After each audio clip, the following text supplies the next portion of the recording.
Tensions between Iran and the West hitting new highs today. An Iranian spokesperson confirming that the country has resumed enriching uranium up to 20%, the biggest breach yet of its nuclear deal. NBC News Tehran Bureau Chief Ali Arouzi has the latest. Hey, Alison. Well, Iran's announcement this morning that they've started the process of enriching uranium up to 20% is a major breach of the Iran nuclear deal, the biggest one so far, and it puts Iran just a few technical steps away from producing uranium enriched to 90%, which is weapons-grade levels. It's a very difficult process to enrich to 20%, but once that threshold has been crossed, it's fairly easy to get levels up to 90%. Now, Iran has consistently denied it's seeking a nuclear weapon and says that they would use the 20% enriched uranium for medical isotopes.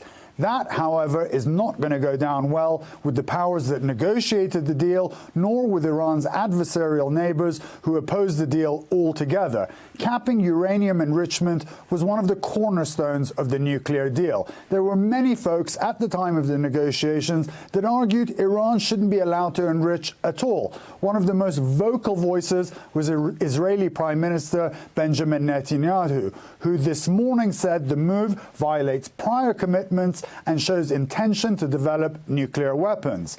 A spokesperson for the EU said if confirmed, it would constitute a considerable departure from Iran's nuclear commitments under the JCPOA with serious nuclear non-proliferation implications.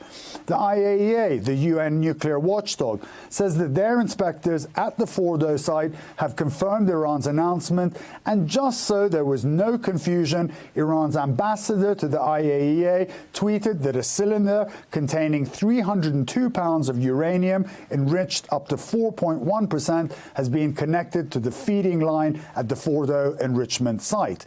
And that in itself is important. Just the fact that Iran decided to boost enrichment at the controversial Fordo site. It's a facility hidden deep inside a mountain, ringed by anti-aircraft guns, and was unknown to Western powers before it was outed in 2009. Under the terms of the JCPOA, Iran isn't allowed to enrich above 3.67%, and absolutely no enrichment is allowed at Fordo.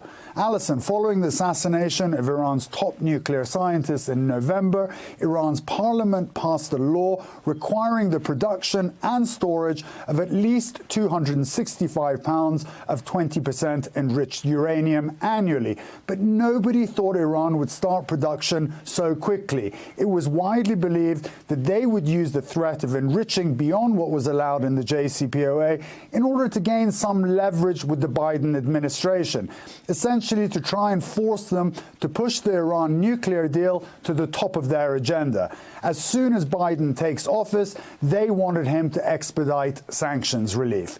Now, U.S. President-elect Biden has said that he'll consider rejoining the deal so long as Iran returns to full compliance and commits to further negotiations.